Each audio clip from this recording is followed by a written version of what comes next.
Hi everybody, and welcome to this first glimpse at the gameplay of Dune Awakening. I'm really excited to welcome you into our world, but I want to point out a couple of things. First of all, this is a beta. It's beta footage, so you'll see bugs and you'll see things that need polish still. And secondly, our tutorialization is still a work in progress. With that said, let's get into it. The start of the game, Dune Awakening, begins off-world on this large spaceship.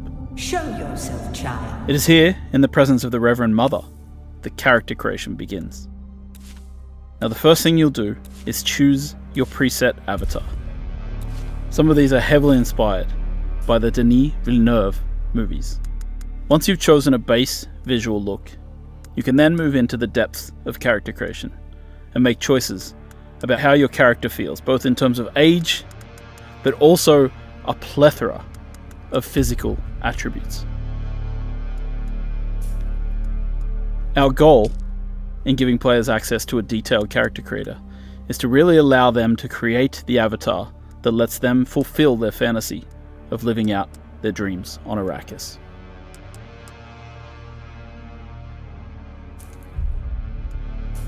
There are a multitude of hairstyles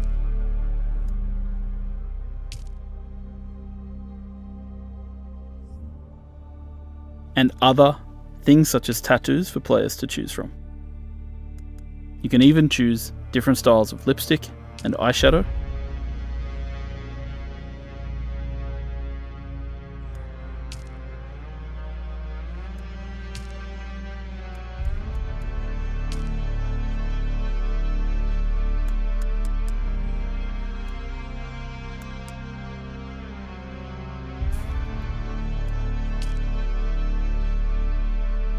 You can choose the muscle tone of your character, from height, arm thickness, leg thickness, neck length.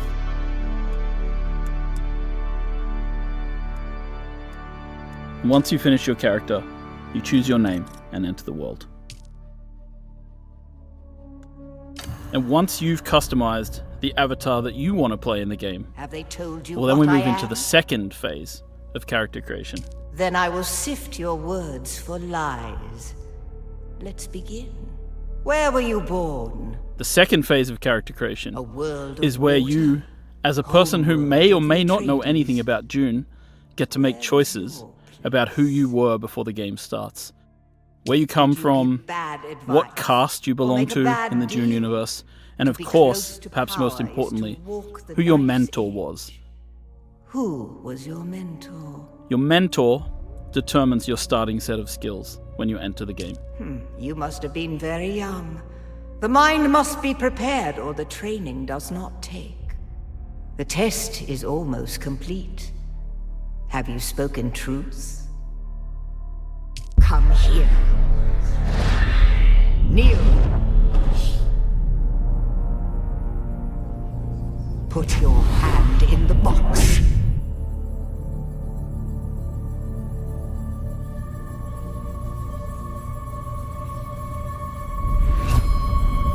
I hold at your neck the Gonjabar, the high-handed enemy. Don't pull away or you will die. Great plots are afoot in the Imperium, and the currents of intrigue run deeply. Arrakis is the key, and the Fremen are missing. You will go to Arrakis as our agent, prisoner. You have one task. Find the Fremen. Wake the sleeper. You will know when it is done.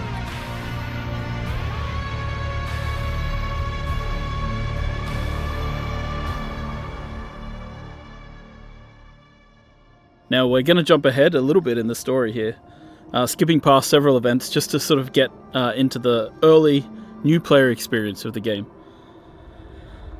And you'll see that the player, after various shenanigans, wakes up here in a cave.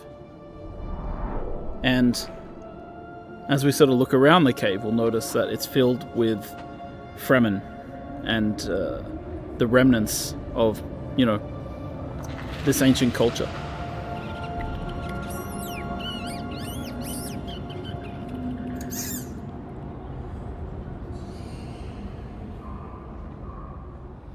So now as the player takes their first steps in the world, they're really here amongst the dead. And so the first question they should be asking is, what happened here? Who are these people?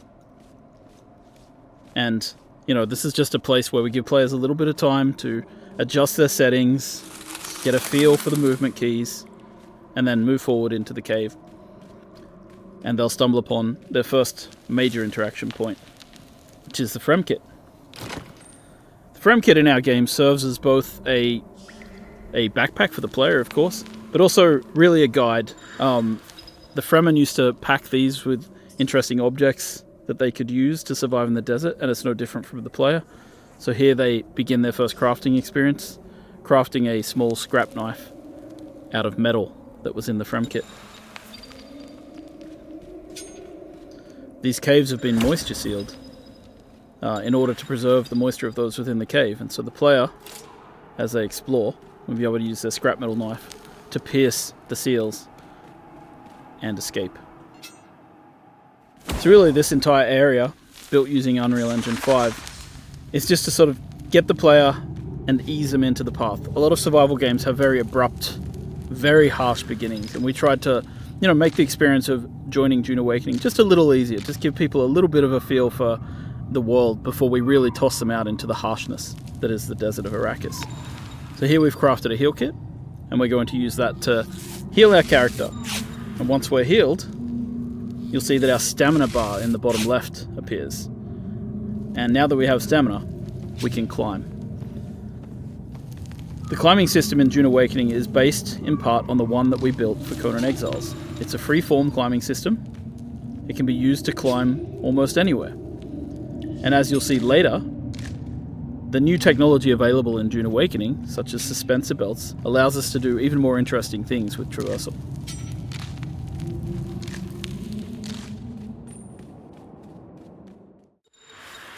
So once we've finished that first little section, we're jumping ahead, we're going straight into the harsh real world of Arrakis. And here are your first steps on Arrakis. Your ornithopter has crashed, and you've got to escape from the crash site immediately, because the sandworm always comes. And what you have to keep in mind is, these are the little ones. So these are the first sandworms you encounter in the game. There's bigger ones later on. The other thing that you have to pay attention to as a player is sunstroke and heat. So if you see in the top middle of the UI here, we've got this sunstroke bar building up. The longer you stay in the sunlight, the more chance you have of getting into the sunstroke state. And of course, our player here, not the sharpest knife in the drawer, has decided to stay in the sun and try harvesting water from plants. So he has become sunstroked. Sunstroke gives you a debuff. It means that your water goes down much faster than it normally would. That means you'll need to drink more often. So stick to the shadows, avoid the sun. It will eventually wear off if you stay in shade long enough. So now that we've made our way out of the first part of the desert and we're heading deeper in, we're going to start to harvest in the game world. So harvesting in a lot of these survival games is quite similar. In this case, we're picking up items, but we're about to pull out what's known as the cut array.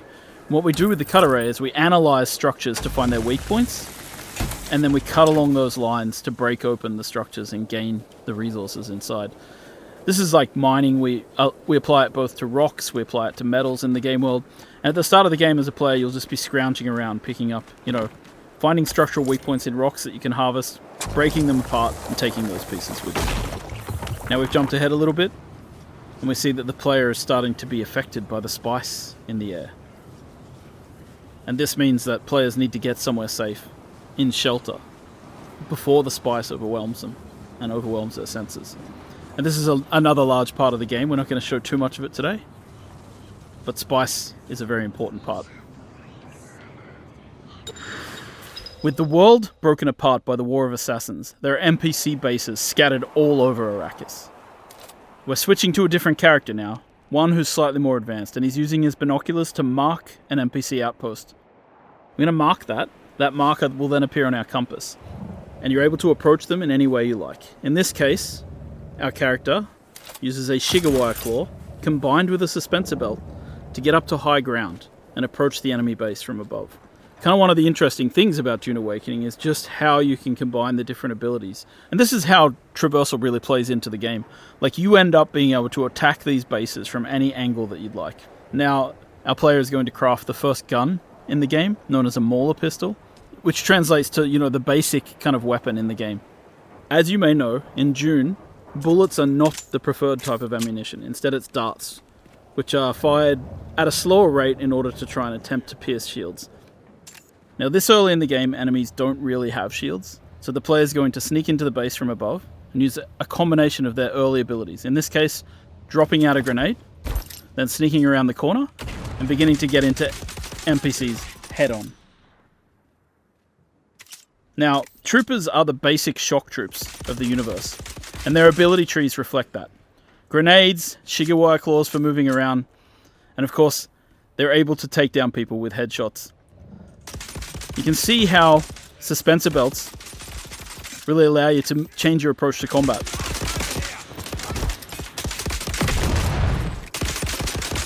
Dune Awakening is at heart a third-person shooter with melee and abilities.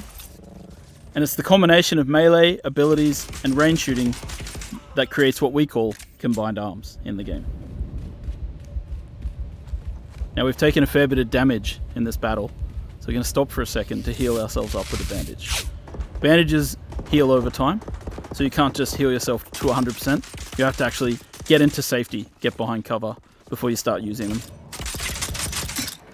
Now we're going to quickly switch to a slightly different character to show off more of the melee that we have in the game, because you're about to see that when a character gets in close, it's melee time. This character has Swordmaster abilities. First of all, the knee charge, which is about getting in close to do damage in combat, and then quickly setting up to a riposte, which allows you to parry and return massive amounts of damage to your enemy. Of course, later in the game, when enemies have shields, melee is a much more emphasized style of combat. And you see that when a player is not really equipped to handle ranged characters, they have to fall back on their abilities to get in close. Now, we've switched again. Now we're going to switch to a set of Mentat abilities. One of these abilities is known as Battlefield Calculation. Using Battlefield Calculation, the Mentat is able to calculate from anybody that they see what they're carrying and what they're wearing. I don't like the sound of that. Now we've dropped out our Hunter Seeker, and we're using our Hunter Seeker ability to take down enemies in the world really quickly. You hear that? Now obviously when you're playing with a friend, you want to combine your abilities and work together. In this case, the Mentat's able to point out to their friend where people are in the world and how much ammo and stuff they have. And you'll see that when enemies go down sometimes, they go into a down but not out state. It's up to you whether you execute them or continue to fight.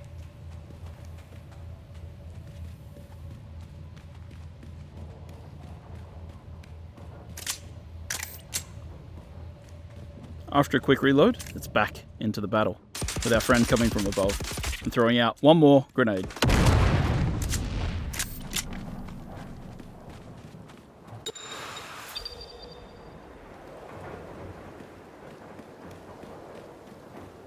And once you've defeated your enemies in battle, sometimes you just gotta take their blood. In order to get water, the player's going to have to craft themselves this blood sack and this blood extractor and use it to harvest blood from their fallen enemies.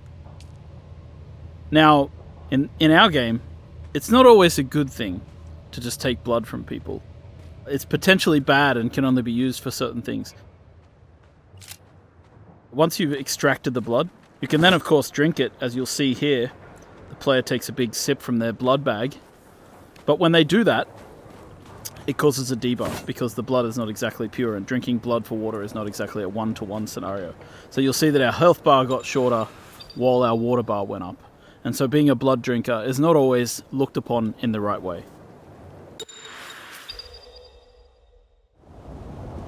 Of course, once you've played the game for a little while, you'll start wanting to build your own base. And the first part of that is placing down what we call a sub-fief console. A sub-fief console allows you to claim a small part of Arrakis as your own, but it does in turn mean that you'll start to owe taxes to the Emperor. So here we are with our building system. And you can see that we have two types of building here. We have the holograms, which show in the beginning. I call them solido projections internally. And we have the way that you fill in, which is by holding down the mouse button in this case.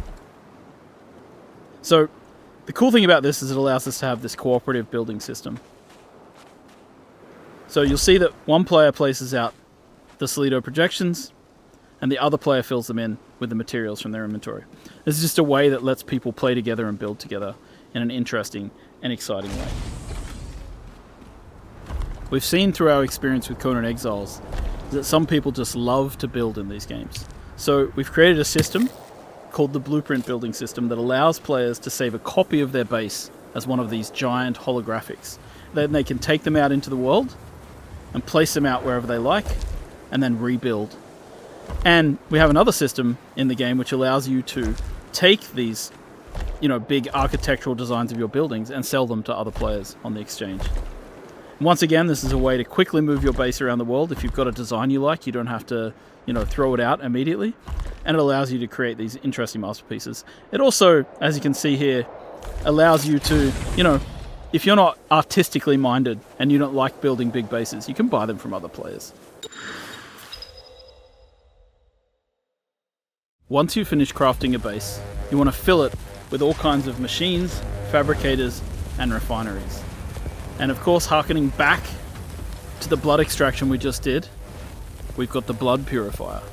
So what we want to do is take the blood from our blood sac and deposit it into the blood purifier, and over time it will refine into lovely fresh water, which can then extract into our litogens and carry with us out into the desert. While there's many varieties of fabricators that you can use to craft things in the game, one of the most exciting things is crafting yourself a vehicle. So we're opening the technology menu, and from here we're able to purchase the design for a sandbike. A sandbike is one of the early vehicles available to players in the game, and you can kit it out with different types of modules, including an extra seat, which allows you to bring your friends with you. So in this menu you can see we're fabricating ourselves a sandbike, and all the different parts of the sandbike have to be fabricated individually. So the player is going into the menu here, they're crafting different things which will make up their sandbike, and as you can see it prints out in this kind of 3D printer type way where all the materials are turned into these particles which then come together to form the different pieces of the sandbike. And you can see it's sort of all happening in the background here. And if we go out into the world view, you can actually see the pieces forming up inside the fabricator. So a base with lots of these fabricators going is actually pretty cool and pretty busy. Once we've done, we jump back in, we pull things out of the queue, chuck them into our inventory, and then we use the welding tool to place out vehicle pieces. Now again, this is a cooperative activity. We've thought about multiplayer, so any other player could be working with you to place modules and pieces of this bike. And so we're going to assemble this bike, but of course when you work on larger vehicles and your friends are with you, you'll be able to work together to craft big things like transport ornithopters or sand crawlers. And so we're going to add the body to this, and we're going to add an extra seat just in case we want to bring our friend with us out into the world. Once the bike's been assembled and fueled up, you jump on and you can head out to explore the greater areas of Arrakis.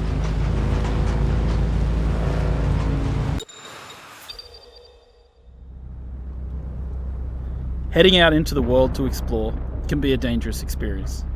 And as you explore the universe, you'll find certain dynamic events will occur. In this case, the War of Assassins has claimed a new victim, a ship which falls from the sky, spilling its loot all over the sand. So we head out there to see what we can get, to harvest and gather as much as we can. Of course, the problem is this is extremely visible to everybody in the nearby area. So people will be able to see this, and so in a PvP area you might suddenly find yourself coming into competition with other players. In a PvE area you might just find other people competing with you to get to the loot first.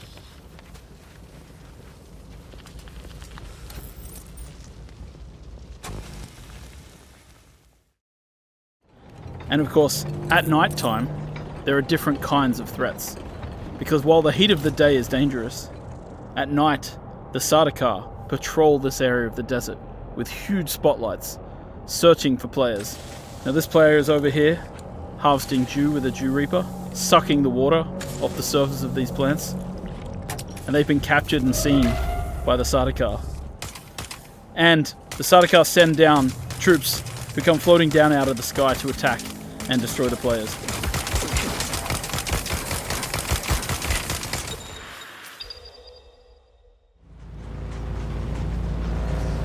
Now, of course, as mentioned, traveling on the surface at any time risks drawing a sandworm.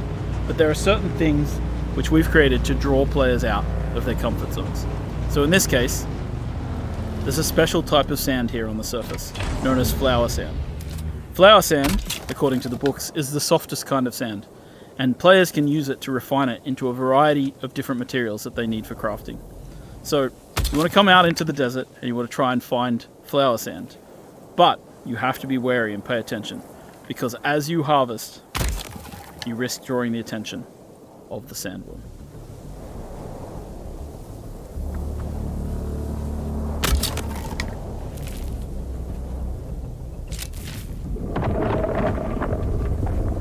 We've awoken the beast. The sandworm is coming. We spent too much time out here and it's coming to get us. Now you can see in the middle of the screen the indicator showing us that the sandworm is angry and it's coming after us. And our only option now is to get back to rocky ground or the sandworm's going to take us. I don't know how those guys survived that, but somehow they managed to get to the safety of the rock island.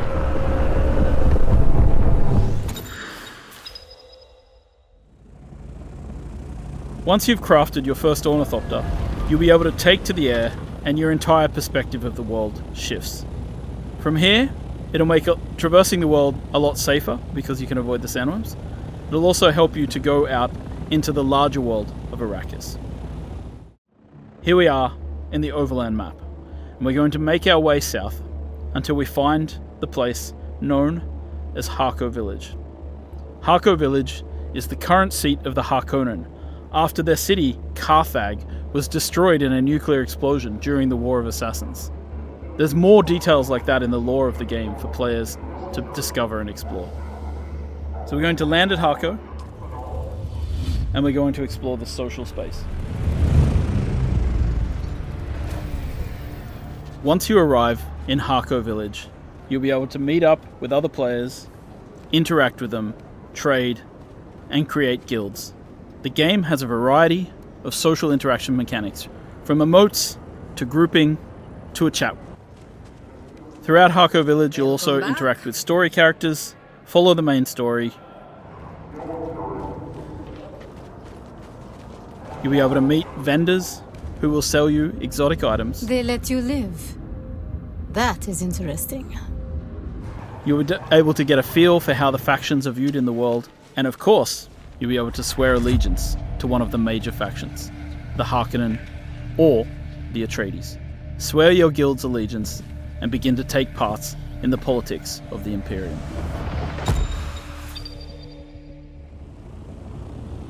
Once you've grouped up with friends, you should go out into the world and find desert Imperial testing stations. These are dungeon-like experiences, which you and your friends can work through together. So here we are landing our various ornithopters outside of one of the desert testing stations, and we're going to head in as a group. Now it's really important to prepare different skills and abilities. These areas tend to be more of a challenge, and it's great to work together to complement each other. So this is the skill tree. Here you can equip different types of abilities and techniques. We have 3 slots for abilities and 3 slots for techniques. And there are multiple different trees depending on the type of trainers that you've interacted with in the world. So our character here is going to equip a series of abilities that complements the rest of their group. In this case, Swordmaster techniques. Alright, so we're heading in, and of course you can use dispenser belts to traverse as you'd expect. And we're going to explore this Imperial testing lab. You've entered Desert Botanical Testing Station number 163. I'm Dr. Wen Olmeca, Senior Plant Geneticist here at the station. Testing stations have storylines, as well as enemies to fight and loot to be found. So you really want to go in here and enjoy the experience. Playing through with friends, working together, using different weapons and trying out different techniques. Now this player has placed out a portable cover. This is a different ability to what we've seen before. Can you see that the enemies here have shields? Using the flamethrower, it's easy to get through a shield because you can burn the air around them.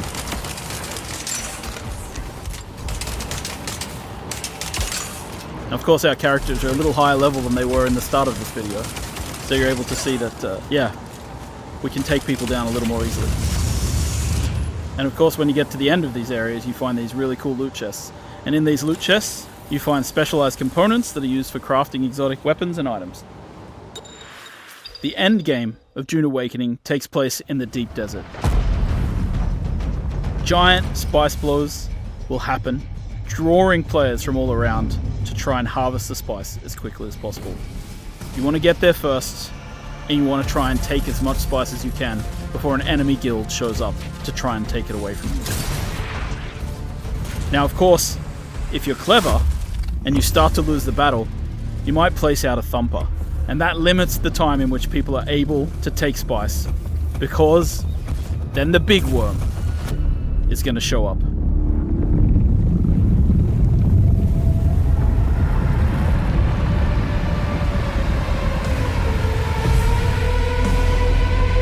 I hope you've enjoyed this brief glimpse at the gameplay of Dune Awakening, and we're really excited to have you join us when the game releases.